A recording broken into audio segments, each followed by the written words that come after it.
Hi everyone, this is Joe MVR and this is the GRF Show podcast, episode 7. We have a special one today. There's going to be 4 of us on here eventually. So with me today I have Shinyo, who you've heard last week. He's an admin at the GRF. Want to say hi, Shinyo? Hey, hello everyone. Hi. So I'll be switching between calling him Shinyo and Stein. Mostly Shinyo because I feel that I'm not pronouncing his name correctly every time I say Stein. Then Yeah, we well, it's hard to hear my real name in a digital format, so yeah, okay. let's Do you keep want it do you want to digital say for it? Do you want to let me have one more go? Do you want to say it? No, yeah, okay, it's okay. Okay. And then we also have Ian or TypecastWookiee, probably the fastest driver we have in GRF. And how are you doing today, Ian? I'm doing great. Great. Thanks for both of you coming. It's Shinyo's birthday today, so it's Uh, especially thanks to you for taking time out to do that. Well, at this age, it doesn't really matter. I mean, it's all the same. Right. We also have Dennis probably joining us a little bit later. He's just attending to something right now. So, yeah, Ian, I said that you're probably the fastest driver that we have in GRF. I take that back. I will say you are the fastest driver that we have in the GRF, and yeah, it's really cool having you here. We did talk once before in a podcast, in the virtual rally podcast that I did, and you were one of my first guests. How are you doing today? I'm doing great. I've decided to play hooky from work, and I'm out in the middle of the woods, poking around, just kind of being a creep, Okay. just looking for things, just enjoying the nice weather. So I'm doing great. Cool. Okay. So do you want to tell for those who haven't heard the previous podcast with you in it, and I'll put a link in the description in YouTube. But do you want to just tell us briefly a little bit about yourself, how you're doing, and Yeah. what you're doing? I'm just your standard middle-aged dad who got into Dirt Rally 2 after it was, quite a while after it was already released, and over the course of COVID, somehow got pretty good at it. But I live out in the woods in California. Got 2 kids and a wife, and run my own business, which is why I can drive at work, um, and just leave and go out into the woods in the middle of the day. So that's pretty great. Yeah, is there anything else you want me to cover? No, that's Yo, pretty good. Unless I wanted to Sten, ask what kind of business you had, if you yeah, very don't good. mind sharing.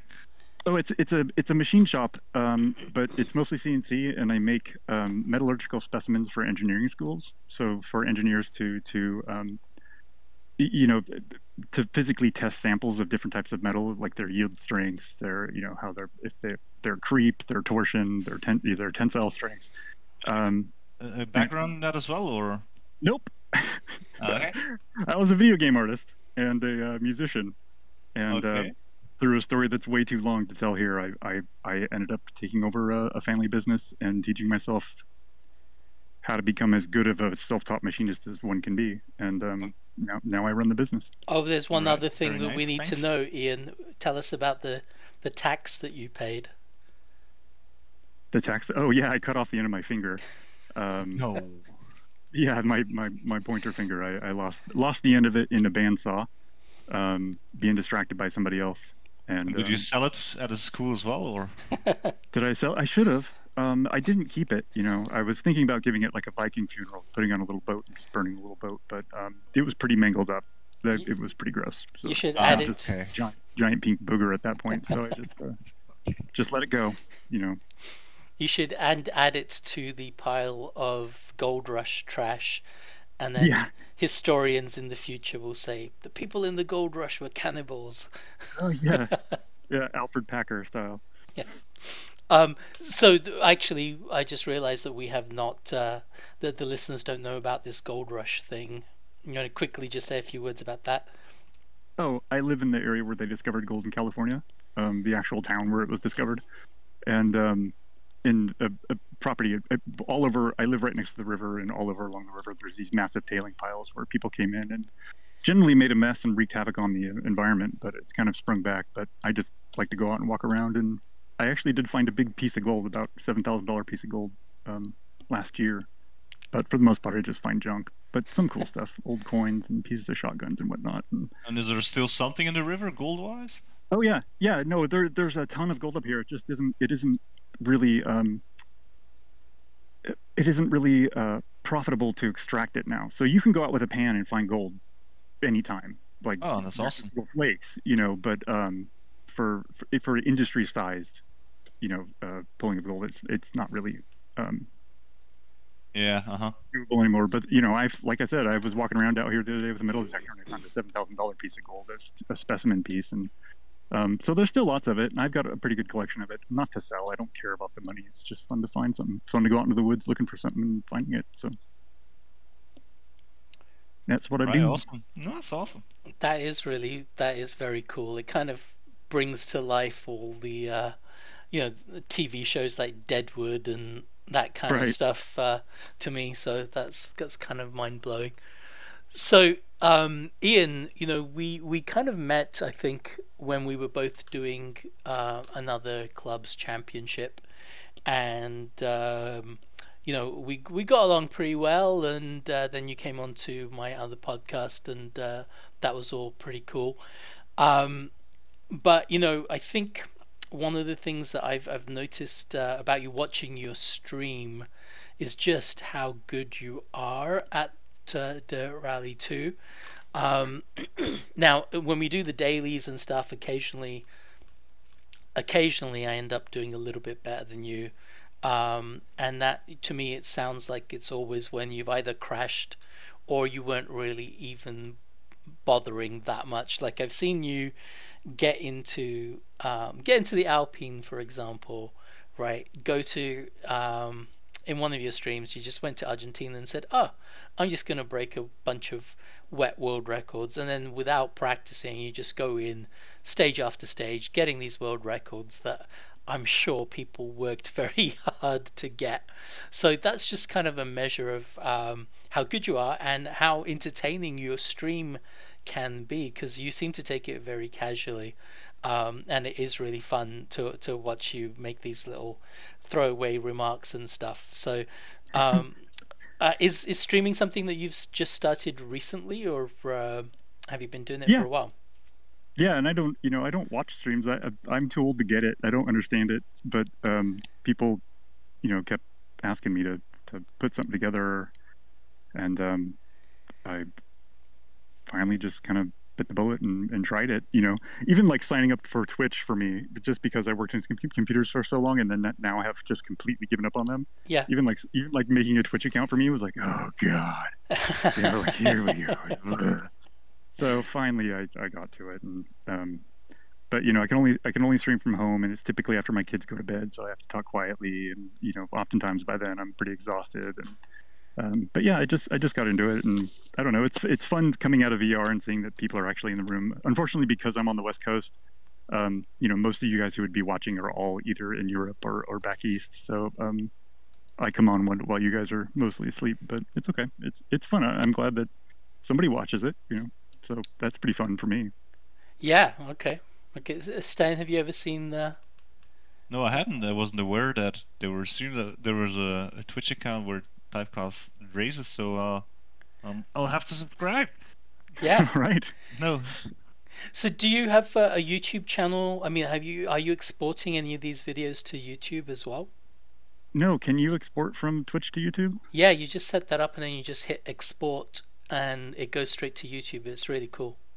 Oh, I should start doing that. Yeah, Yeah, no, I didn't.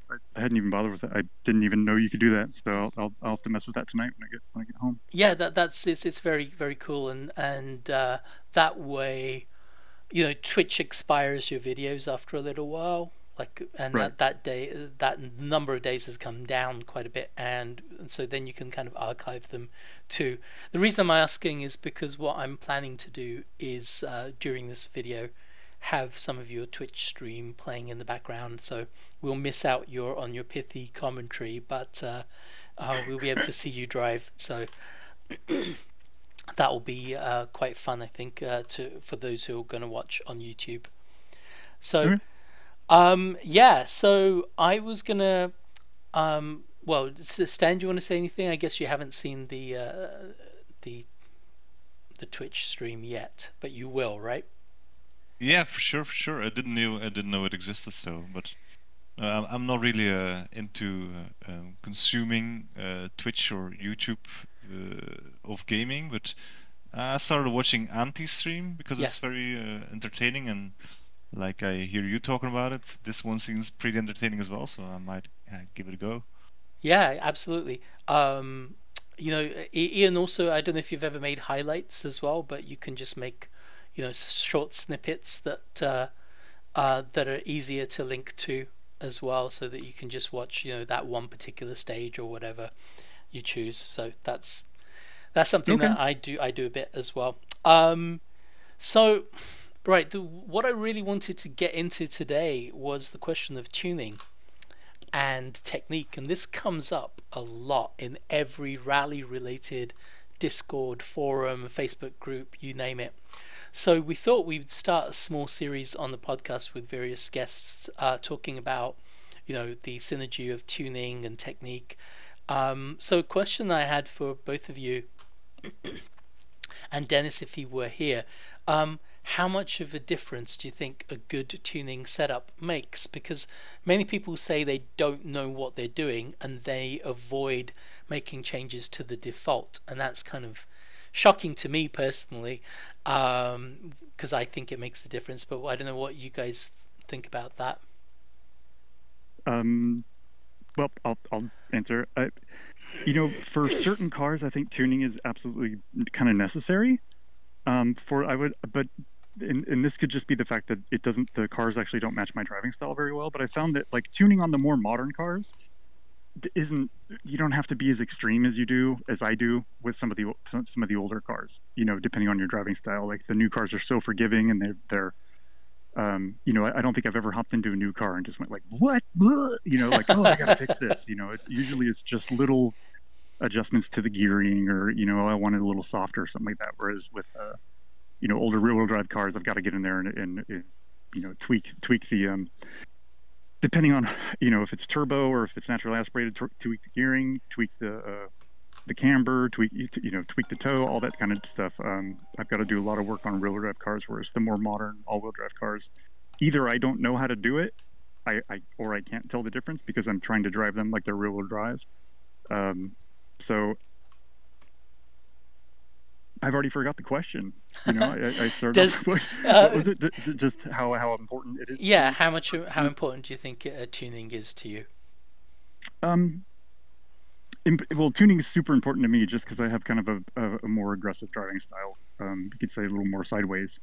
And so to get a car that I can not crash consistently, I typically do quite a bit of tuning. But on all of my tuning on the more modern cars doesn't really seem to give me an edge how it does with the older ones. So with the more modern cars, there's definitely more to taste. I'm tuning this so I can drive it the way that I like to drive, as opposed to with like the Renault 5 Turbo, like that's for speed. Like I need to get that power band. I need Yeah. I need very close ratio shifts. I need the rear to be really soft. I need to have contact with the ground the whole time. Where in the more modern cars, it's really just more kind of seasoned to taste. I see. Okay, and that's a pretty comprehensive answer. I completely get that. And we'll talk a little bit more about driving style in a minute. So, Shinyo, what do you think? Do you do a lot of tuning? Does it make a big difference to you? Well, yeah. Well, first of all, I'm a big noob when it comes to tuning, but I do realize its importance. At least for me, even in the modern cars, I it's a completely a comfort thing. I feel, for me at least, because I can also be fast with default tuning, but it just works easier when there's some tuning involved. And yeah, well, I'm like I said, I'm a complete noob in tuning. I have a bit of a grasp of what everything does, but I have like no real path on what steps to follow. Although I'm a technical person, I just never took the time to really get into it. So what I do is just get a rally technical one and adjust the gearing a bit to my liking, and it just springs a bit to my liking, and that's where it stops for me. And then sometimes well, rally technical have for all locations for all cars, and when I feel a location is maybe a bit more like another location, like we had the time trial now with Scotland, which was a bit more uphill, and I felt like, what others, what other country is a bit more uphill? So I just start doing completely empirically mix and matching tunings, but not really as comprehensive as Ian just explained. It's just more like, maybe I just throw that in because that feels okay, and then I end up with. I have some tunings and they're all called underscore maybe, and many of them were gigantic failures, but once in a while I hit a sweet spot and I have no idea how I got there. So for me, this tuning series is something I really look forward to because I'm hoping just to get some kind of comprehension, even if it's just a little or just a basic, like for 5 tabs or 6 tabs, just to know where to start at least. So. But for me, I mean, tuning is really important. Default versus a tuned car, for me at least, makes 1 or 2 seconds on a time trial per sector. So per sector, right? It so does that something, but what it does and how it does it is a bit harder for me to grasp. Okay, good. That's also a very good answer. I mean, for me personally, Ian, you mentioned, rear-wheel drive cars. I think in the World Series in 2020, the Dirt Rally, the official Codemasters Dirt Rally 2 World Series, you had to do a single stage each week with a different car, and there was no tuning allowed, so they disabled tuning completely. And when it came to H2 rear-wheel drive, it was, I think, Yambula Mountain Ascent in Australia, one of my favorite stages now. And one of my favorite stages in that category of car. And I found that the Stratos was absolutely impossible for me to drive with the default tuning, whereas, funnily enough, the Renault Turbo was okay, and I chose that. And I always thought, oh yeah, that's the more handleable car of the two. And now, now that I've dabbled in the tuning and everything, I realize it's quite the opposite, although I'm getting used to the Renault 5 now. And have had even set a couple of world records with the Renault 5, which have obviously been beaten already. But yeah, so the rear-wheel drive cars definitely need tuning for me. But also, as Shinyo said, even with the faster cars, the newer cars, I've managed to knock off like 20 seconds on a long stage, just by tuning iteratively. And of course, you're learning the stage as you drive it again and again as well to test your tuning. But so that's one thing. I think for me it's very, very important to I guess I drive the way I like it, and I set up the cars to be that way. um, but that's it is obviously a very personal thing, because some people can just take the default and go with it as well. But for me, it's very important to do the tuning.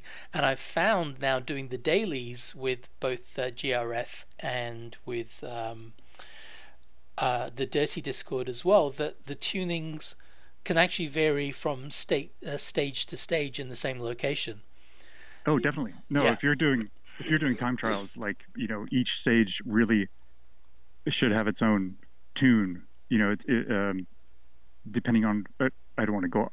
Sorry, I don't want to go off on gearing right now. But yeah, each stage, if you're doing time trials, really, you want to have a tune that's made just for that stage.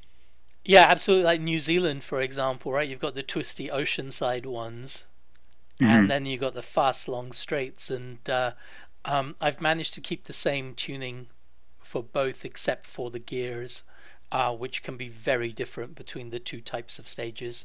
And the Can we go already into detail here? Because I'm like, for gears, I'm very interested in what you see as what the Yeah. defining points is to lay the gears or We're gonna map the gears. right. So we'll Or talk about the gearing specifically in more detail in okay, a few okay. minutes, if that's okay with you guys. No, it's fine. It's fine.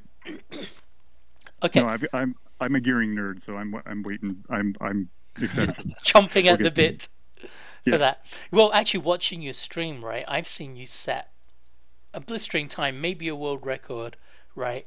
That I would be so happy to get on a particular stage. But then listening to your stream, you're kind of unhappy with it. You're like, oh, that was terrible. And then you see the time and it's a world record and you're still not happy with it. And then you just go away, make a few tweaks to your setup. You know exactly what you want to do. Then you return to the stage and then you blow away the time you just set, which was, as I said, often a world record in itself. And I've admired this ability that you have to hone in on an issue very quickly. I'm just beginning to get that ability myself, I think, and I find it very satisfying to say, oh, the rebound needs to be firmer or something, and I go do that, and then I've knocked off 3 seconds just like that. Right. So I'd like to let you talk about that a bit, but um, how do you do that? Like, how do you know exactly what needs to be changed?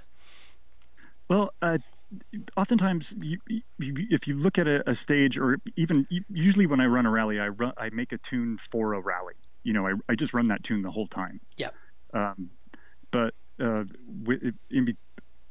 I already, but the corners, and or at least you get to a point where you've memorized all the courses, right? Like it just happens. You play enough, it's going to happen. But that, like, okay, I can get through this section in this gear, or I can get through this section in this gear, or when I come out of this corner, I want to be able to grab third and I want it to pull right away, Yeah. This whole stage, if you look at the entire stage and say, okay, it's mostly made up of twos or threes, that's the speed that you really want to focus your gearing on, so that you're getting as much speed as you can throughout those sections. You may not need a high top speed. Yeah. You just need to be able to pull through. It's almost like, instead of your 0 to 60, maybe you should focus on your 40 to 60, or 40 to 70 miles an hour, because that's where most of the corners are. Most of the corners are at that speed. So you want to have your power band to be set right in there as well, because you need. Does that make sense? Yeah, absolutely. Yeah, that hello? makes sense. Hi. Yeah, that makes sense to me. Yeah, so oftentimes, like, if you're playing, like, if you've seen me doing that on my stream, it's like I'll get through a section, but I've noticed that let's say a complex of corners, I'm doing in second gear, and it's just bogging down just a little bit, or it's not pulling as fast as I want to. You'll hear me go like, man, second needs to come down, or like, third needs to come down, second needs to come up, something like that, so that I always have that power band available for me. Okay. Right. And that's kind of what I do with all my tunes, depending on the location. Oftentimes I'll forego a higher top speed just to have, that kind of instant torque, that instant acceleration. If most of the stages are made up of X type of corners, it's like, yeah.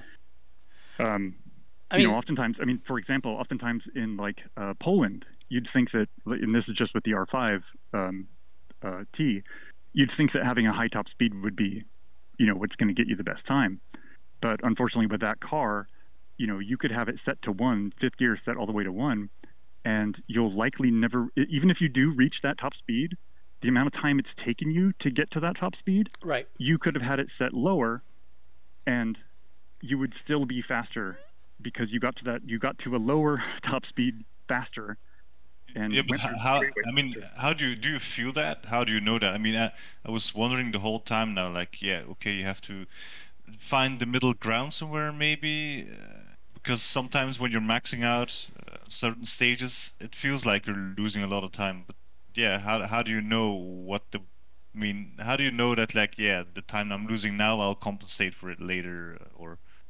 Typically, depending on how long the car struggles to get up to speed in a certain gear, so if it's if you get into fourth gear and it's and it's taking quite a long time to get up to the red line so you can shift into fifth or whatever gear.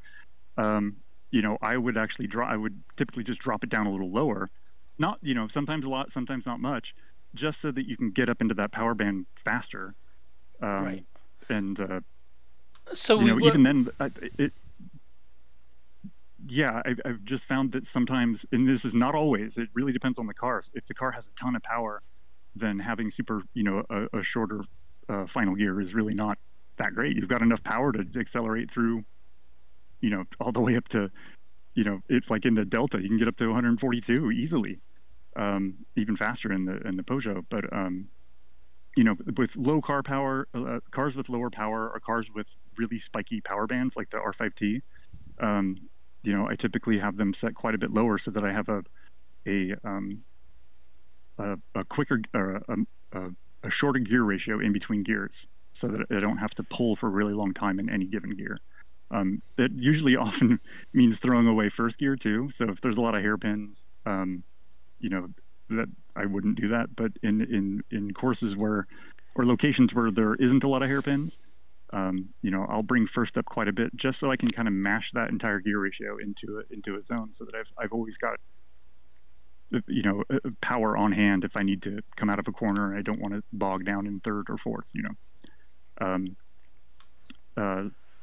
Boy, next time I do a stream, I'll try to talk through my logic for if I start changing gears and stuff like that.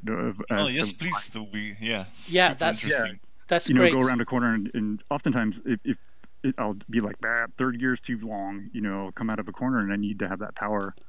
And it bogs for just a fraction of a second. It's like bang, that's one tick down. I'll bring that tick down a little bit, and then the next time through, typically, I'll be faster. Right, I've done that a couple of times. It really just comes down to knowing the corners and knowing what you can kind of get away with through certain corners. If the car has enough power to especially if it's rear-wheel drive, it has enough power to give you the thrust around the corner if you're going sideways. And if you go into a higher gear, you're not going to have that torque on hand immediately. And so, okay, yeah, you always want to have the torque on hand for a certain corner. And if you can get around a corner faster, you may want to bring that higher gear down a little bit just so that you can have that torque on hand when you get around the corner. I'll have to do a stream where I actually talk through the entire thing, but makes sense already right now. Really interesting, but yeah, maybe seeing it in play, like you mentioned, would be also super cool. Yeah. I'll, like the next time I do one, I don't know if I'll be able to do tonight, but the next time I do one, I'll make sure to not only spit it to YouTube, but also just hop in the 037 or Renault and just start doing some road records and talk my way through it. Cool. Awesome. I've done something like that recently for a couple of people by request, and it's actually really good to talk it through as well. And I would really appreciate seeing that, Ian. So I guess we've talked about gearing. The question really was like, how do you know what's missing so easily? So because it's not always just the gearing, right? Sometimes it's the suspension. Like let's say if in a rear-wheel drive car, if I go, or even in an all-wheel drive car, if I go around a corner and I notice that the rear end is stepping out just a little too much, like even if I come in sideways, once I've exited that corner, if the car continues to be sideways, even though I've exited that corner, and I can't seem to get it to straighten out without putting in a ton of oppo, then typically I'll put in more camber in the rear. I do not like camber in the rear as a rule. Mm-hmm. But if the car's kind of wandering all over the place, I'll put camber in. In rear-wheel drive cars, if you really have to go sideways, really is not, well, sorry, I don't want to make a blanket statement because there are cars where going sideways is not the good thing. Rear-wheel drive cars is not the way to do it. But for the most part, the front wheels just aren't going to have the grip to go around a corner, like you normally would on tarmac. You have to get into a drift angle and then essentially thrust the car. You steer the car with the rear wheels. You're pushing the car into the corner, into the apex of the corner as it's sideways so that you can get around it. And to have maximum contact patch in the rear, you want to run as little camber as possible, because the flatter the tires Sure, are, sure. or the more level the tires are with the ground, the more contact path you have. It does make it, and it's a trade-off. It does make it wander a bit more. It does make it a little looser. But if it fits my style really well, because I do just like to throw it sideways and power into the apex of the corner and get around it that way. But with like the 037, I found that dialing out camber in the rear is pretty suicidal. For some reason, it and like the M1, you need to have quite a bit of camber in the rear. It's interesting. Whereas on the R5, I do a lot better with almost no camber. Right. I don't know why that is, but with all-wheel drives or with R5s, because I heard you, or I saw you typing, or I saw you saying the same thing, like you prefer to go sideways, but and now you also mentioned you prefer to go sideways in all-wheel drives as well, but obviously it works for your driving style, it's but certainly not as fast. Like with the 2000cc and R5 class, they are so incredible. They're incredible vehicles that you really can go take a traditional racing line through them. And so having that camber is actually on those cars is actually really good, especially if you can drive like that. They can make use of that camber, whereas most of the older cars really can't make use of that camber. It's very interesting to hear, because what I always aim for is not to have any slipping noise whatsoever. And while I hear you talk, and you're obviously super fast, then it's like drifting is in all cars is a way to go, or at least. You really need to have, there should be some drift angle typically. I mean, even if you watch real, even the modern, the Rally 1 cars, they typically have quite a bit of drift angle. But you can really minimize that drift angle. In fact, it's faster in the 2000cc class and R5, which is why I'm not as good in those classes. I can hold my own, but I'm certainly not like, oh, here, let me set a bunch of world records, nowhere near as fast as the really fast guys, like Speed Sensei, or basically all those Estonian and Finnish dudes are just like, I can't even get near them. They're so good at those classes, and I'm back trying to drive them like they're it's 1970s, so it just doesn't work very well. But tuning in the more modern classes, I really just try to focus on setting the gearing so that I've got it makes sense for the whole gestalt of the rally itself. But beyond that, just kind of make sure the shocks are nice, and I'm not getting bounced around, and that I can I can handle it, because I don't really know with those cars how to get the most speed out of them via tuning. I think with those, it really comes down to your style. Yeah, I think. Okay, interesting. Thanks. Yeah, I think Ian, that you do have an uncanny ability to take what you're feeling on the road and to recognize that what of the various options that we have available to us in Dirt Rally 2, which ones are going to make the difference to improve your experience. And that's, I think, something that is pretty much an innate talent, or one that can be developed over time if you study it. But from talking to you before, I know that you really do try to think about these things and what makes sense to you. And sometimes I know you've said that maybe it's some of these things that you think of them uniquely, and then maybe in a different way to most people. And quite tellingly, I think Weepy, one of our faster drivers, once said, watching your stream, he knows why you're faster is because you would slide things in the tuning in the opposite direction to what he thought was intuitive. Really?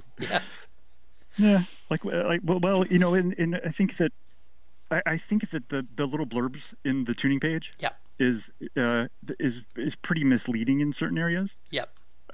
Especially the dampers, where it's like harder dampers, more stability. When I first started playing, I'm like, well, I want more stability, so I turn the dampers way up, and then I'm bouncing all over the stage, and like, this game is hard. Harder dampers are only going to give you more stability on either very smooth surfaces or on tarmac. On Yeah. really bumpy roads and whatnot, soft is what's going to give you stability. You don't want to S- be bouncing around. You want positive contact on the surface of the road as much as you can. That So makes sense to your me. slow rebound, Yeah. um, all that needs to be fairly soft if you want to maintain that kind of contact with the surface. Because anytime that you're up in the air, one of your wheels is in the air, Yeah. you don't have control over it, and you're not accelerating. It's just like I when I used makes to race sense. BMX bikes, I wanted to do like sweet tricks over all the jumps and stuff. And it's like, oh, that's not how you go fast. If you watch a BMX rider, they're not like jumping and doing like rad tricks all the time. There are some jumps where they have to do that, but for the most part, like they're they're Pedaling they're away. using their legs to keep the bike on the ground because that's how Yeah. they're getting acceleration. That's how they're going to go the fastest. So, yeah, So I understand that, but every time I've tried um, softening the dampers, I bounce all over the place, and I find the blurb in that respect to be accurate for me. That I get more stability with the firmer rebound, and I think it's just a question of maybe I'm not good enough yeah. I don't know. to soften them to the extent that I can control it. Because you've said before, well, in the other podcast you mentioned that you don't care about having less stability. You will take care of it, Yeah, uh, and that's where I think maybe the description is accurate. That and maybe a lot of people are just not good enough to take care of the bounce after, and I think that's where I'm trying to improve now because there is what I think there are maybe competing different ways of doing things, and this is what I was gonna maybe have a discussion about later, where you can take two different approaches with maybe the height and the bumps and rebound, or you can take the opposite and you'll have basically the same kind of effect, but one of them will probably allow you to go faster ultimately if you are good enough, and that's probably right. your approach. And and it really just comes down to your driving style, what you're comfortable with. I really think that gearing is an important part of tuning for sure. Yep. I would argue that, and once again, I would argue that having softer springs and having positive contact with the road surface is very important. But then look at the last uh, what was it, the race in Sweden in 2000 cc. Like Anti beat me with like an RT tune, Yes. and I felt like I had a pretty good rally. So and that those are two very different tunes that we took there. Yeah, exactly. And so it isn't always a yeah. He clearly drives differently than me. Yep. But he used a very different tune, and he beat me fair and square. So um, I Yeah. don't know where I'm going with that. Well, no, that's I that's do the that a point. lot. No, I'm that old. makes the point I'll start to perfectly. just like, yep, well, yeah, and you know what? Hey, the weather around here has been, so I'll just kind of wander off in conversation. I apologize. No, no worries. It's all really good to hear. But no, you made the point perfectly, right? Which is that some things work for some people and not for others. I think still that ultimately, the way I see it is that you either adapt your tuning to suit your style, or you change your style to go for what is objectively the fastest tuning possible, but you may not be good enough to drive it to that potential. Right, Uh, right. that's Especially. Sorry, there's a helicopter going over. it's okay. We can't hear hopefully, it. We can't hear it. hopefully they're not looking for me. Okay. Um, yeah, so with especially some of the older cars, the tuning setups that you can get objectively the most speed out of are very hard to drive. I mean, once again, I hate going back to the R5T, but that's sort of my baby. It's sort of like what I've spent the The most Renault time 5 like Turbo. trying to get the fastest, and it's a pain to drive. It's awful, but if you can get it to behave, or it can get, or it makes you behave, like you can get a lot of speed out of it, but it takes a lot of takes a weirder approach. I typically have toe in on the rear all the way on that thing because it has such a short wheelbase. It just wants to rotate all the time. Right, um, right. and I'll typically run quite a bit of toe in the front too. in Sweden with R5T, I run it completely cross-eyed on both ends, and it works for me. I've got quite a few world records there too. So yeah, it really comes down to driving style. I think with the more once again with the more modern cars, they're much more forgiving in that sense. But in the older cars, I think yeah. Yeah. Okay. Once again, train of thought. I'm old. I got kids. So do you, Shin, don't you? Yeah, Aren't yeah, you- yeah. Yeah, aren't you I old I was too? wondering, like sorry, yeah, but for older cars, well, it was a question I had actually. So, uh, do you go for comfort or do you go for what Joe said? What is in theory the fastest tuning, then adapt to it? So, is it okay if I put like that for historic cars, you would rather go for something you really like and that fits your driving styles, and for newer cars, you just because they're so forgiving, you'd rather go for what is theoretically the fastest tuning and then just adapt, or Um, that was a long question. I'm sorry. no, it's okay.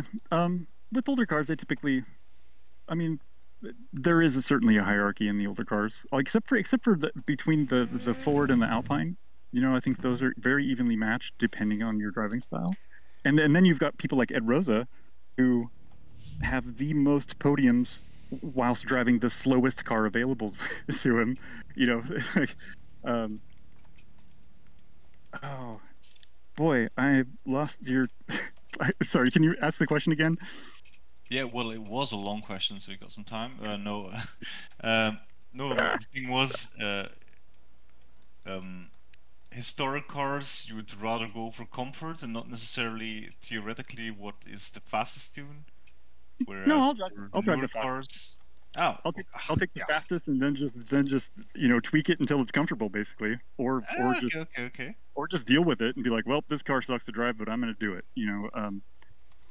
But I've learned the fastest of the older cars. I've learned how to drive them pretty well anyway. Like the M1, I noticed that in one place the M1 was actually faster than the 037, and boy, that was difficult. Its tires are done by the end of the race. But we all know what the faster cars are of each class, and sometimes I'll pick an older one just because I like how it drives. But for the most part, yeah, I've kind of adapted to each of the faster cars' idiosyncrasies, so I'm pretty comfortable driving them. All right, all right. Okay, so actually, that brings me on to another question that I kind of wanted to talk about. So when I did my interview with EXR Sven, he said to me that tuning doesn't make that much of a difference. It won't make you faster, at least that's what he said, right? It won't make you faster, but what it can do is make you comfortable, and that makes you confident, and that's what makes you faster. And I only partially agree, or maybe kind of disagree, with that sentiment. In that, I can tune a car to make it really easy to drive and make it very comfortable, and then I can go flat out with it, not making any mistakes because it's so easy to control, and then find that the time wasn't all that great after all. So that's my personal thing about the comfort of a certain tune, and I think that it has to have a little bit of edginess, just a little bit, or at least certain cars do, in order to get the most out of them. What do you think about that, Ian? I think it's especially true if you're starting. Um, I don't necessarily think that if you just you've only been playing dirt for however long I've been playing, with this game, it's like you have to get 1,000 hours in before you really get good. But I think in the beginning, I think that's absolutely true. I think once you start to get to where you're setting world record level, you Yeah, know what I mean? I think that's when tuning does make you faster. yeah, Because that's where you start to find the little bits of speed, the little weird little things that you can do to a car to get more speed out of it, to get more traction, to get more useful power band through a certain set of curves, et cetera, et cetera. And So I think that once again, I mostly agree, partially disagree. I don't think as a blatant statement, I don't think that it's true. Yep. But I think it's mostly correct, especially for people who are just starting off. That's exactly. Yeah. Get comfortable with all the cars at first, and start doing good, start getting just comfortable being pretty fast, and then then you can start to kind of get in there and start tweaking things to your liking and playing around. Because once again, I think that once you're up to the level where you're setting world records, then I think that tuning absolutely can make you faster. Maybe not as a driver, but it can make the car a little bit faster. For a given stage, it absolutely can. Yeah, I agree completely with that. I think to start with, you need to be able to finish the stage without crashing, and absolutely. And then in order to do that, you need to be very comfortable doing what you want the car to do, and so being tuning for comfort there is a good confidence booster. It will get you through, and you'll get faster times, but then you'll reach a limit before you're able to where you need to start doing tuning. But that brings me on to Jonathan Schaefer, who is just phenomenal. Like, he's in the Dirty Discord, and almost every week he trounces everybody else, and usually not by just a small margin. And like he sets a world record every single time. So this is a weekly competition that finishes on a Sunday night. And all week long, the rest of us are doing time trials, setting world records.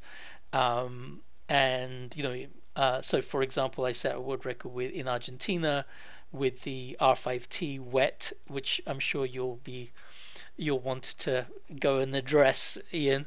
Oh no, it's fine.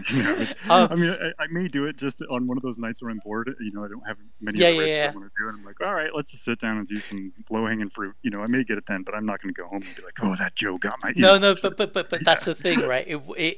This is what happens every week, right? We set really fast times. We take over the whole of the front page, and then Jonathan Schaefer comes in at the last second, and he'll break the record in the Stratos, right, instead of the R5T, right. And not by just a little bit, but by a huge amount.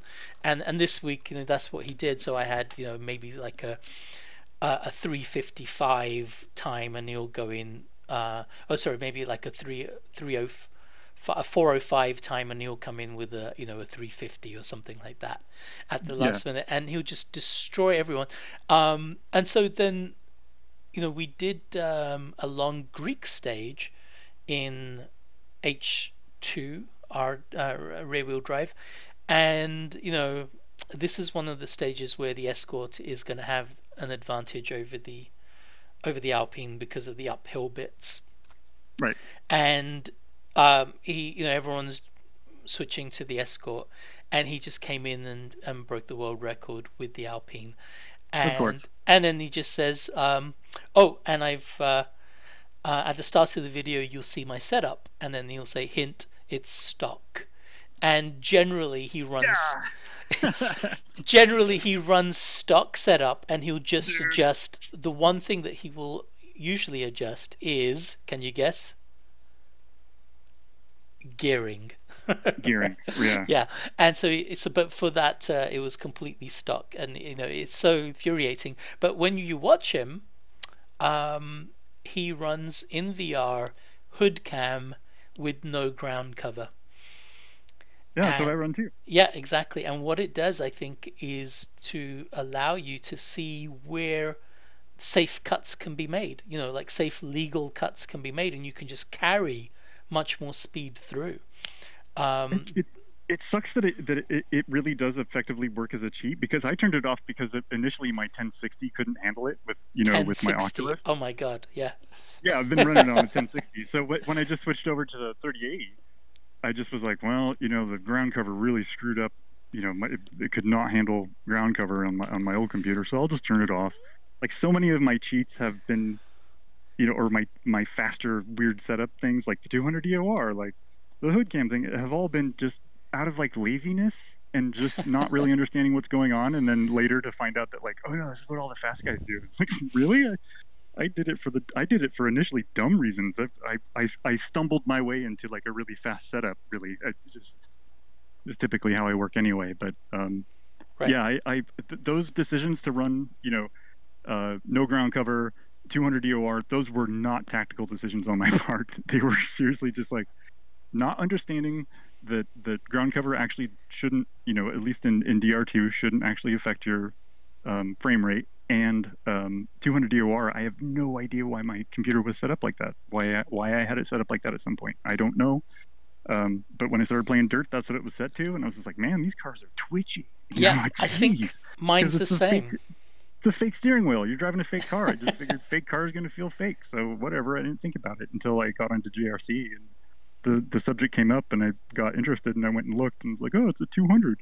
I think I run 200 as well, but it so was also by accident. I didn't even know you could change it, but it was set at 200 for some reason, and I've now become very used to that.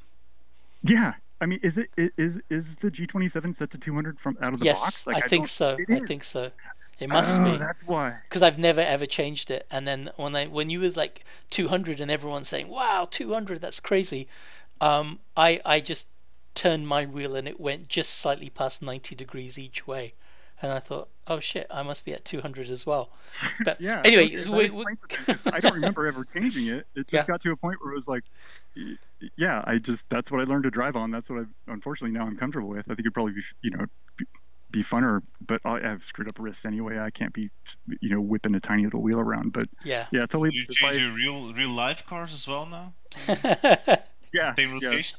You yeah. kicked out It's the super windshield and you're dangerous. hanging out on the hood? Yeah, yeah, that would be funny. yeah. My wife makes it embarrassing. So I don't want to go too far off topic, but the question came up of like RT tunes and other pre-made tunes. I think and we talked about Ian, that every stage could have its own tune, and even that stage can be subject to degradation differences, weather conditions, and even Right. the time of day. For example, in Monte Carlo, when you get more ice patches at different times of day. So have you ever used pre-made tunes by others, and what do you think of that kind of concept? I used a GTR tune once, and I couldn't. I found it undrivable. Not to say that it was a bad tune. Yep. It just with the way that I drive, they just did not gel. Been beaten a lot by people driving GTR tunes. Yeah. So once again, it just comes down to style. So no, I don't use them. But you know what? Like, whether or not you like his tunes, he's done the community like a huge service. Oh You know yeah, what I mean? absolutely. Just putting those things on YouTube just so that people could come and just get some frame of reference. Just some starting point to give them an idea. I think that that's really cool of him that he's done that. Just the sheer But amount of work that was. oh, I know. Yeah.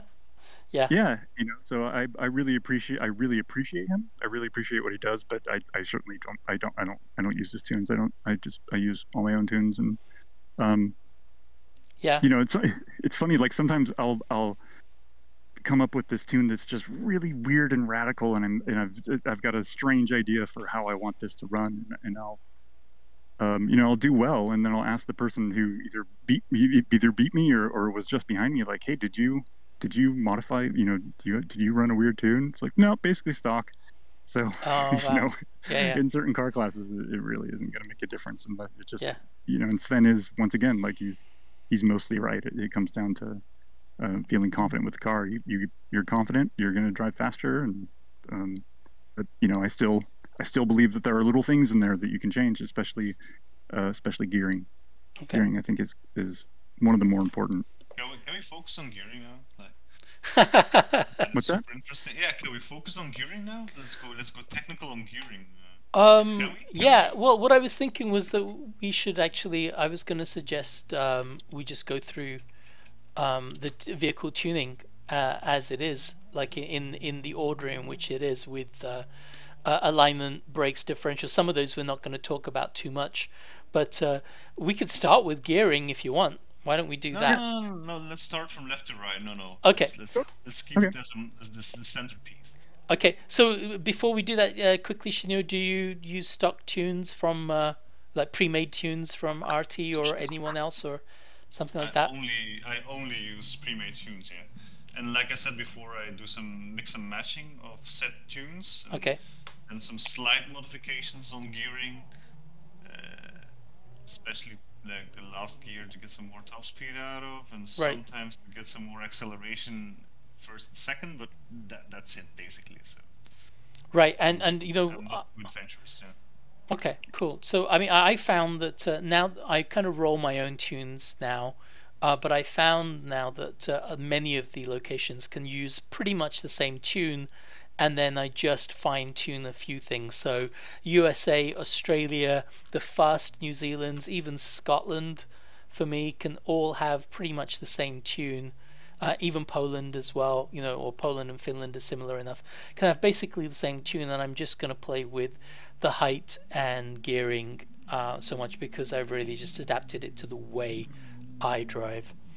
So that's all I want to say on it. But Yeah, I have the same feeling with the RT ones now and getting used to them more. yeah, I find that USA and Finland tunings really work for me at least in like just about any location. And yeah, it right, really right. helps. I just switch between the two, and if I don't set the fastest time with the one, I just give it the other.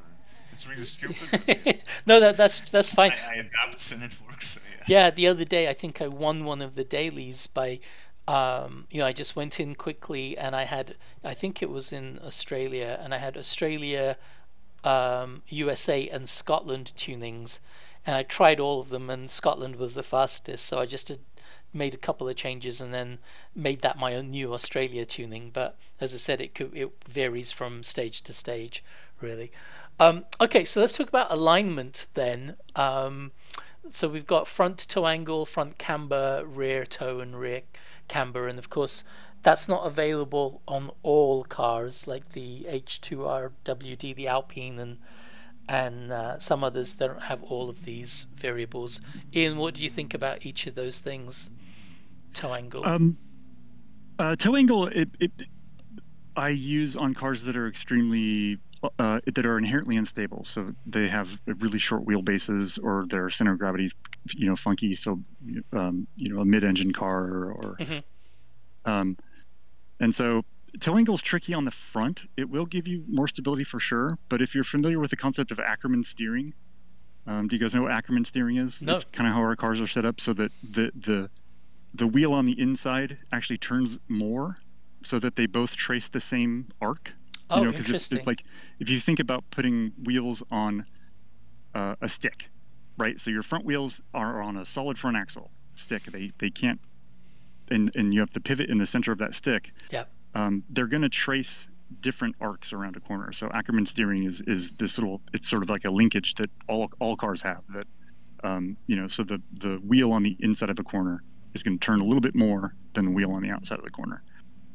So with a bunch of toe in, you're going to get this weird thing where the wheel on the outside is actually going to be turned more than the wheel on the inside, and that can create its own instability. So front toe is definitely kind of like a little spooky thing for me. I use a lot of it in Sweden, and it makes the R5 extremely weird to drive, but it's the only way I can keep it from just spinning off into infinity. Okay. As far as on like more like the all-wheel drive, or even more modern, basically anything more modern than Group B rear-wheel drive, I really don't use a lot of front toe at all. I also don't, I don't toe out or toe in. I find that I don't Right. need it. It doesn't really seem to affect anything. And then as far as camber goes, front camber, I don't use a lot of on rear-wheel drive cars, because frankly, you don't really run into a lot of understeer in front-wheel drive cars. Yeah. Or I'm sorry, not front-wheel drive cars. Rear-wheel drive. In rear-wheel drive cars, typically they want to rotate no matter what. There are a couple cars that will understeer. I feel like the Opel wants to understeer, the Opel H2 Opel, the Cadet, and maybe the Cosworth Ford will understeer. But for the most part, I don't really run a lot of camber on the front unless I am running into understeer. If I'm hitting understeer, then I'll put in more camber. But for the most part, I don't have trouble rotating the car. Rear toe in, I use a lot of once again unstable cars that are like the Stratus and the R5T were designed to be inherently stable. It's almost like, are you familiar with like they'll design jets to be inherently unstable, so that they're hyper maneuverable. Sure. And they have to be, fly by wire. Yep. Same concept with like these little purpose-built rally cars. They're designed to be inherently unstable, so it makes it tricky on any sort of longer rally or fast rally. So like Poland, those cars are really pretty tricky to run. So yeah, I'll use a lot of toe-in on those type of cars, and on all-wheel drive cars, it really Group A is pretty much like the last of the all-wheel drive cars that I'll dial out camber, because I do go so sideways that I really do need to have that contact patch, because I'm just I'm relying on the thrust of the car to get around corners. Yeah. It's most certainly not the fastest way to drive, but it's kind of what I just inherently go to. Even if I'm trying not to, I'll just suddenly just start throwing the car sideways. So and then with the more modern cars, I don't really mess with them that much. I think that they typically feel good out of the box. For me, right. Of course that could be totally different for somebody else, but for me they feel pretty good out of the box, so I don't mess with them very much. So that's my kind of rundown of cool. of the first tab. So I'll do mine quickly. So what I do is, so at first I was just reading the blurbs, right? So I was thinking, oh, so toe out on the front increases turn in, that's a good thing, and that's what I did. But now I realize that for those inherently unstable or really oversteering rear-wheel drive cars, I do the opposite. Now I want to kind of have more of that stability, or to feel that I'm the one that's directing the car around, rather than its inherent tendency to rotate. So I do use a little bit of toe in, and for camber angle, I do have them a little bit negative because of the cornering grip thing. Yeah. But as I find that as I improve, I'm getting faster by bringing everything more and more neutral. As I get faster, I play with that and find that, I'm doing just as well or getting better at it. And then the rear toe angle, I do have in a little bit because of the I generally tend to run it quite far in, because the blurb said that it was going to give me better drive out of the corners, and there seemed to be no disadvantage to that. But as I said, again, I tuned that more towards negative now as I'm getting faster. As I'm getting to be a better driver, I make it more and more neutral with that. Shinyo, do you want to add anything to those? No, I think we lost the inches there, but no. I just used the rally technical one, and I trust but it's very interesting to hear, because I will play around a bit with them, especially for the understeer a bit. So. Okay. So I think we have lost Ian. Hopefully he'll be able to join in. I'm going to move on to the next tab, which is the brakes. Generally, what I tend to do is have the braking force as high as you can get away with without locking the car. Welcome back, Ian. Can you hear us? Not yet. Okay. Oh, okay, I'm back. Hey, okay, good. So we did alignment. We're on to brakes now, and I was just saying that generally I tend to run the braking force as high as I can get away with without locking the car, which usually isn't that high, so I usually leave it at default or maybe one notch higher than default if possible. And then the brake bias, the way I drive is I tend to turn in the car with the brake, with a tap on the brake after turning in slightly on my 200 degrees rotation wheel.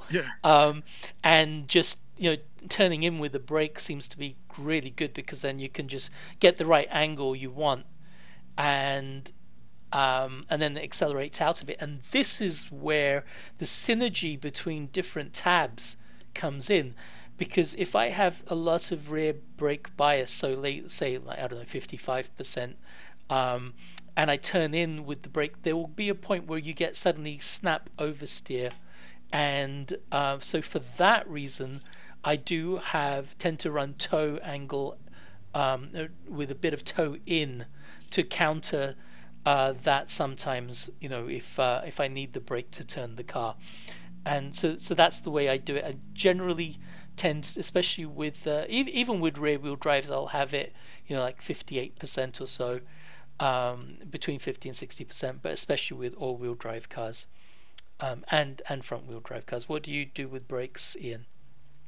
On rear wheel drive cars, actually, you know what? I kind of have a setup that I use on everything. I run the brake pressure maybe a tick or two lower Okay. than stock, and I have brake bias set up maybe a tick or two back from front. Right. And I have them. But on like let's say Group B all wheel drive cars, they typically have the brake pressure even lower, or the brake force even lower, because I left foot brake like crazy to get around corners. So I'll hold the throttle down and then just lightly hold down a bit of pressure on the brake. Whereas, if you left foot brake in a rear wheel drive car, you're going to have a bad time, because what that does is creates drag as you're going around a corner. And if you use left foot brake, those front wheels are going to drag and want to switch to the, they're going to want to flip around. They're going to want to go slower than the rest of the car, so the car is going to whip around really fast. Right. So yeah, if with lots in some cars, with that snap oversteer, if you are using, left foot brake to get around a corner, it is going to want to. I mean, it's how you get Group B cars to actually turn, is you create that drag that wants to pull the front wheels to the rear of the car, and as a result, you rotate. But in rear wheel drive cars, it's always hard switching back and forth for me, because I'll be using a lot of left foot brake in the all wheel drive cars, and then suddenly I'll hop into a rear wheel drive car and find myself left foot braking and just spinning out and crashing like crazy. So I kind of have to like reset my brain a little bit. It's tough to switch back and forth, but that's typically how I have brakes. I don't focus that much on them. I really just need them to be able to not be so hard that it bogs down the car, going around a corner, but hard enough to where it will engage that diff and keep the front wheels from spinning out of control to get around a corner. So, right, and obviously typically what I do with brakes. Right, and you want them to shift the weight to the front at least. Yeah. I want just enough, to do that, but not enough to bog the car down. Okay, that's a good thing. Maybe I'll try running them a little bit lower than stock. So the next one, differential. I think we could have a whole show on differential alone, but let's. Not with me. I think I'm only just beginning to understand it now, and I think it was often the opposite of what the reality is. My understanding was often the opposite, and especially since the blurb on the right side of the tuning page might be a little bit misleading. What do you think, Ian? Rear wheel drive cars, I run them pretty much all the way locked, because if you're going around a corner sideways, you're not running into that problem of the wheel on the inside corner running, moving slower than the wheel on the outside. Interesting. Yeah. Because you're going sideways, you just need all the power to go to both wheels at all times. Obviously in the newer vehicles, it is good because you actually can go around a corner like a normal person, and you will run into that problem, or I should say phenomena of the inside wheel moving slower than the outside wheel. So you want to have a bit of open diff there. I typically run them locked anyway. As locked as I can get. Maybe not the front all the time, but the rear I typically run locked on all the time on all-wheel drive cars. Right. And once again, that just comes down to my stupid, growing up in the 80s and 90s watching dudes go sideways and wanting to do that too. It's probably not making me any faster, but it's a lot more fun. So, once again, that's also why I'm not like dominant at all in 2000 cc and R5, but I'm having a great time. Yeah, absolutely. But yeah, with those diffs, you just need to think about, that phenomena of the wheels are moving at different speeds going around a corner, and how much do you want them allowed? I don't know.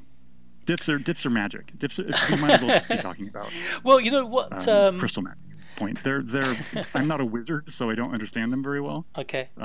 Hopefully someday you can get a wizard on the show and he can probably explain them. But do you know Alan Winterborn from EXR, right? Alan. ADI. Yeah, he did a video ages ago about tuning, and he just said, "Oh, you basically want them on gravel you want them locked all the time, right? And I thought, whoa, what's he talking about? And then because and then I saw a John Armstrong video where he was having trouble making the corners and understeering in Argentina, and he said, what I want to do is to reduce the braking lock, and he Yeah. did. He reduced it, and straight away, he was several seconds faster. So I always just kind of associated, and the blurb says that if you have your driving lock maxed out, you might understeer, but you'll get better straight line traction. And so, for these gravel places where there's not much traction, I had been running less of a lock. And then I saw the O'Neill video that we'll probably link to that in the description. I don't know if you've seen it, Ian, but it's done the rounds. It's O'Neill Driving School. Like they have a rally school, and they and so the way they talked about it was basically, if the surface is something that's grippy and is going to give you the grip, then you don't need to have a high differential lock, and you let the surface provide the grip. And if you have a slippery surface like a gravel or something, or ice or whatever, then you want your traction to come from the differential, right? And it's whatever is highest. And when I kind of put all of these things together, I finally got it. That basically, for me, it was the slipperier the surface, the higher the lock you want, because you want the differential to give you that kind of traction. And sometimes and sometimes you can have it too locked, too far, and what you're doing is, the gravel is slippery, but it can still give you some traction. In some countries, gravels are going to be more grippy than others, right? So if you have full lock on those where you're not getting the most out of the road, then you're going to be past the optimal point. So by dropping it back and letting the total, getting 100% of the traction that you can get either from the road mostly or from the diff, then you're good. And if you get too much grip, you're just going to understeer because you're not going to be turning. The grip is just going, So that's when I described the handbrake and throw it sideways. Exactly. So that's the way I'm thinking of differential now. And so at least for the driving locks, I've got it. And then there's a guy called Salty Inferno who's very fast, and he's a really good tuner as well. And he basically gave us a little guide on what the 3 different differentials do. Cool. You know him? You guys? He's on one of your. He's on the Dirty Discord, and he's a Canadian guy, and he runs with a controller. Jeez, that's crazy. No, I've seen his name forever. I didn't. Some of these guys, like especially who I call the Gang of Finns, like I can't pronounce his name. Valtrupria. Well, I just can't do it. But yes. Yes, I've seen him. 221, or maybe it's 211, or and then Eggy Boy are like dudes that I've been trying to get a hold of. Oh yeah. Eggy Boy is a real rally driver, I believe. Toolmaker knows of him. Yeah. Okay. Yeah, I've been trying to get a hold of those guys just to be like, hey, you guys are awesome. I love seeing your name. I love racing against you guys. And Salty Inferno is definitely one of those guys who, when I see him, I'm like, oh yeah, he's running. It's see if I can. I think he loves R5. Yeah, I know. Yeah. Yeah, no, he races with us in the Dirty Discord. We have monthlies, or they have monthlies, dailies, and weekly competitions. Oh, cool. I should join. Yeah, the weekly will be really fun. It's just one stage per week. You can practice as much as you want, but you have to do the one stage, of course, in competition. Cool. Yeah. Okay. Shinyo, do you have anything to add about differential? No, I'm pretty indifferent. Okay. No, sorry. I mostly am too, dude. Like hearing Joe talk about the the differences in grip and lock, I'm like, okay. Usually I just like because I like sideways, I want to have as much straight line grip, because as you're sideways, like you're relying on straight line grip to get you around the corner. So I just pump them up. But yeah, they're a magical Yeah, the I magic. think well, part of the exercise for me will be to get a grip with them a bit and just play around with them, see what they do. But yeah, Yeah. Okay. that Well, counts for all the tuning, of course. But yeah. since we're doing all these grip and indifferent puns with the differentials, I'm hoping that my explanation gets some traction on the podcast. Oh. Hey-o. All right. So You're on fire, gearing. Joe. Finally, gearing. We get to Yeah. gearing. Oh So yeah. No, so let's skip over that. well, with gearing, I tend to go for as much acceleration as possible, but bearing in mind trying to reach the top speed as well. So sometimes in some cars, I'll have the fifth gear, spaced out a little bit further ahead if the car is capable of it, such as the Escort Mark II is, rev forever and you'll get the top speed. But I found, agreeing with your comments, Ian, earlier, that even with very fast stages or with like stages with long straights, the acceleration getting to that top speed, even if it's lower, is better. It's basically an integration function, right? And you just want to Right. have the It's greatest time area and under the distance. curve. Yeah.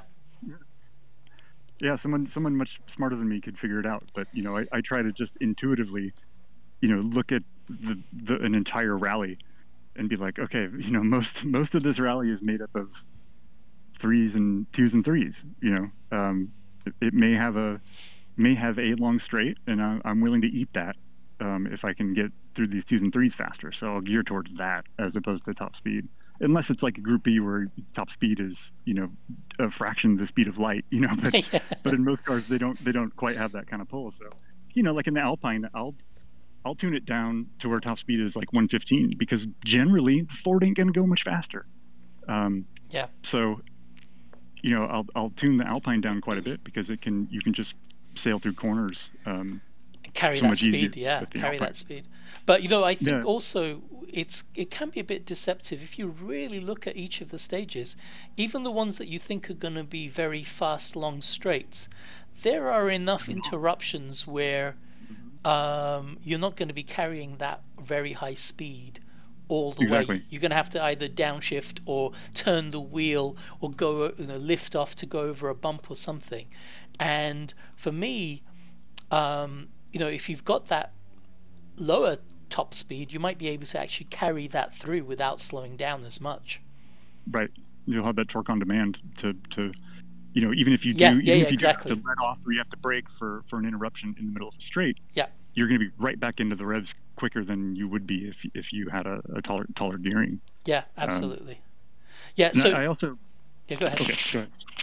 Oh, I'll just quickly say that for Huila Prima in Argentina, where Jonathan Schaefer, he tuned the car so that he was doing the hairpins in third gear. Whoa, Yeah, that's pretty wild. yeah, and it was wild, and he said, yeah, that's the way for him, and he was beating everyone by miles. See, what uh, I do is I'll tune first to be really long. yeah, I'll be in Argentina. I want first to be almost hitting the red line in those hairpins. And for some of the cars, that means you got to go pretty tall. However, it doesn't apply to all. It does not apply to all vehicles. There are a lot of vehicles that really do not respond well to a long first. yeah, Um, yeah. You can't get but off the line. yeah, you can't get off the line. They don't have that torque. Yeah, Or with once again going back to the R5T. This is the R5T show with TypecastWookiee. I have the first really long, typically always on that car, and sometimes I have to dump the clutch to get going. right, right. But what that allows me is to have, because its torque curve is it's a flat line and then a spike. And Yeah, so I need to have I'll basically sacrifice first gear to make sure that the rest of my gears are close together so that I can get to that power band quickly. Otherwise, yeah. it just you'll sit and that poor little 1300 will try to get you up to speed. But Right, and you I'm have to kick the clutch, and I yeah, have Yeah, I have second gear, and I found that with the Renault. I mean, sorry, with the Peugeot that we did in Argentina. I don't think you liked it very much, No, Group B, but I found the same thing. I use the same philosophy with having second gear very close to first. right, because Um, that lack of torque is like, yeah, second gear has to be right there and to even pick up. third as well. I had it very close, and then you can get the turbo spooling up, and Right. yeah. Shinyo, do you have any questions just about gearing in general?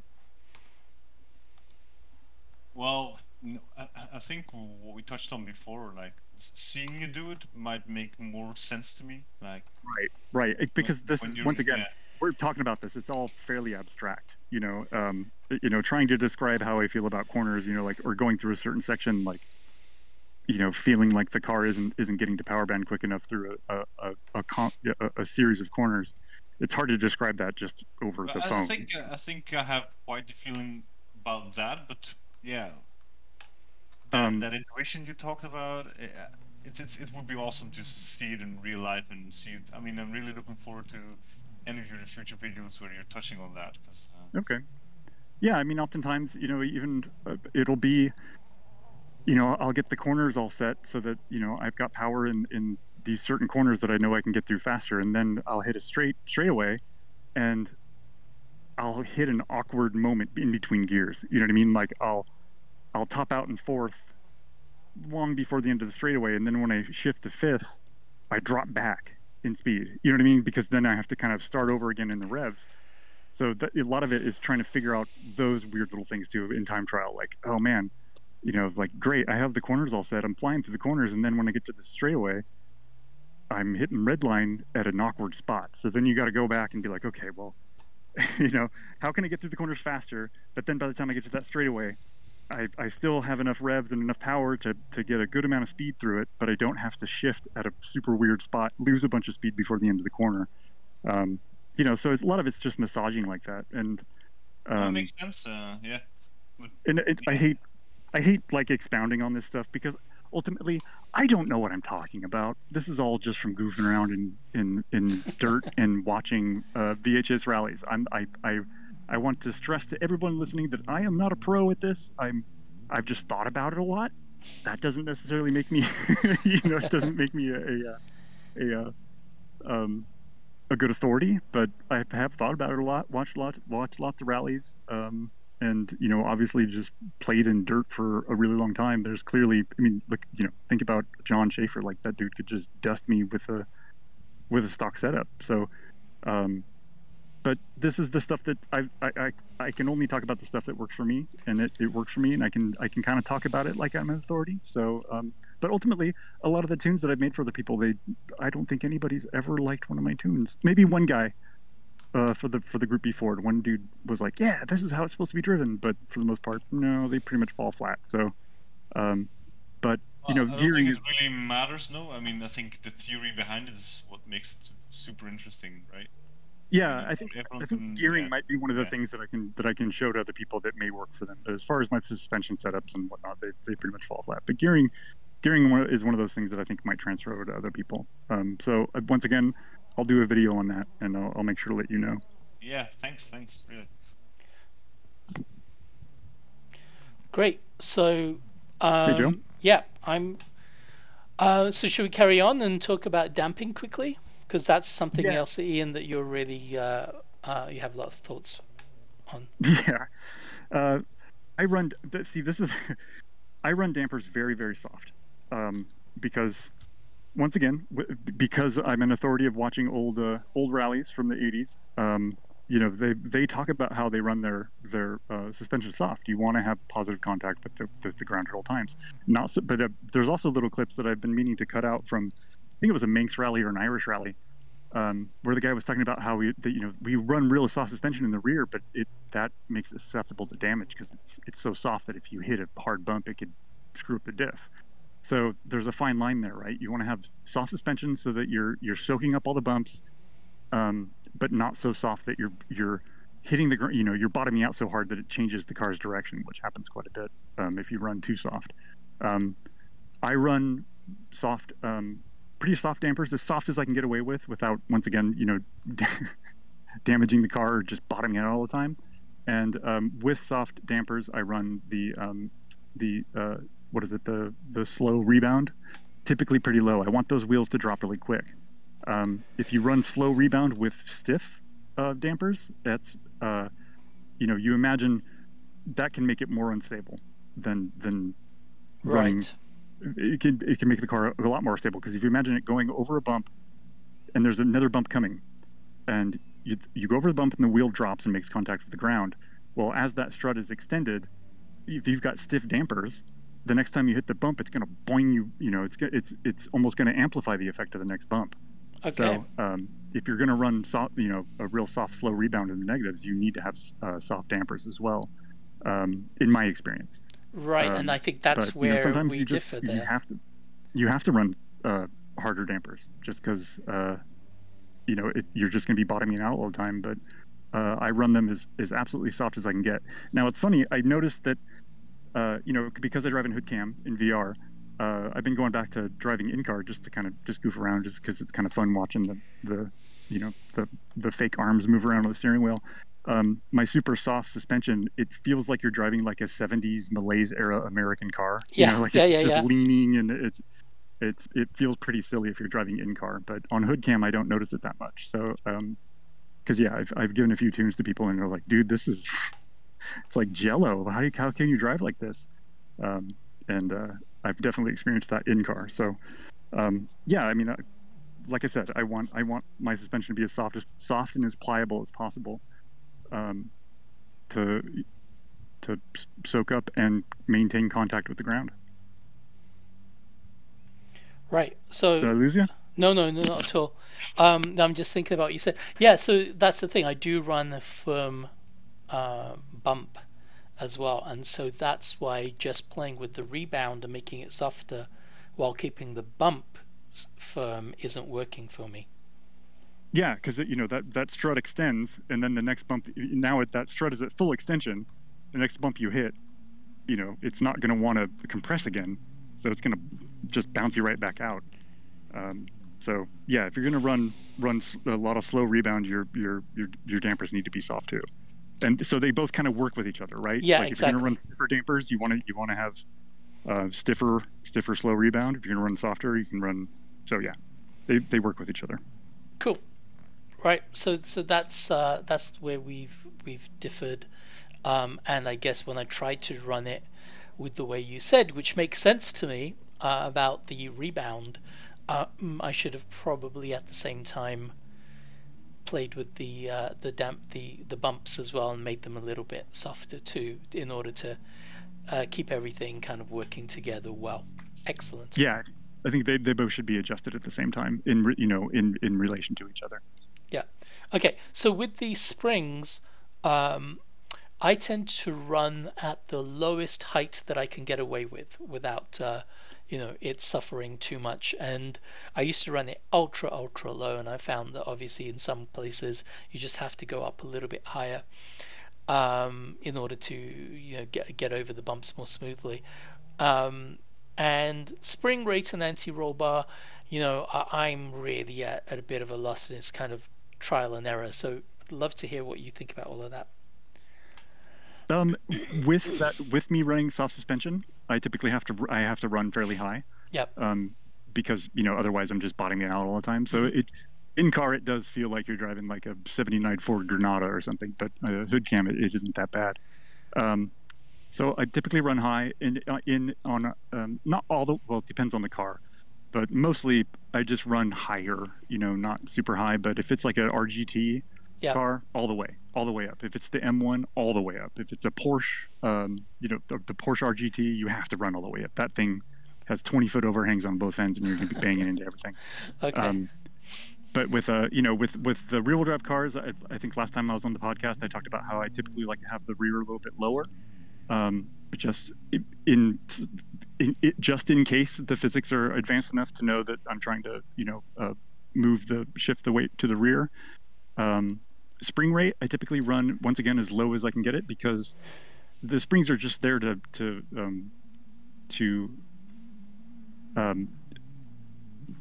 sort of store energy. They're not there to soak up bumps really. They're there. I mean, they are, but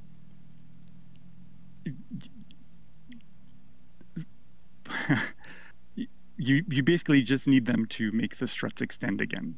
Right. And they, boy, I'm at a loss for words with these ones. This is doesn't the matter. one thing that I didn't think about beforehand about how I would describe it. So no, that's okay. Don't worry about it. I run fairly soft springs, and if there's one thing that I hate more than anything, it's when I'm going around a corner and the wheel lifts up. Yeah. So I typically run softer roll bars. Okay. If it's too spongy, you can I'll stiffen them up. But on rear-wheel drive cars, I usually drop the ARB almost all the way down. Yeah. Because okay. I just want that rear to be as pliable as possible. I want it to be, I just want it to be a wet blanket on the ground. I want the wheels to always be down there. Right, and this is where the name of the category is kind of unintuitive, right? Anti-roll bar. So I used to make them quite stiff, and then found that I was rolling all over the place, and that didn't make sense to me. Right. But yeah, of course, right. If the anti-roll bar is more flexible, you have more of a give to it, so it's more forgiving when you cut over a little bump or something. Right. So like in the in the Delta, the Group B car, and so does the Peugeot, have a really bad habit of lifting up a front wheel when you're going around a corner, and that just makes the car wildly unstable. Same with the Delta Integrale.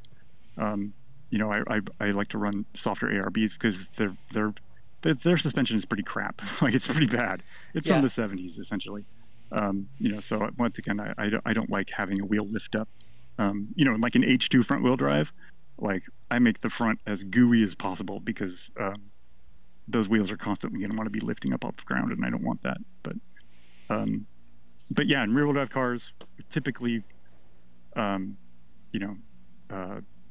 take that ARB and drop it as far down as you're comfortable going, because I found a stiffer ARB in the rear does not help me at all. It may help others.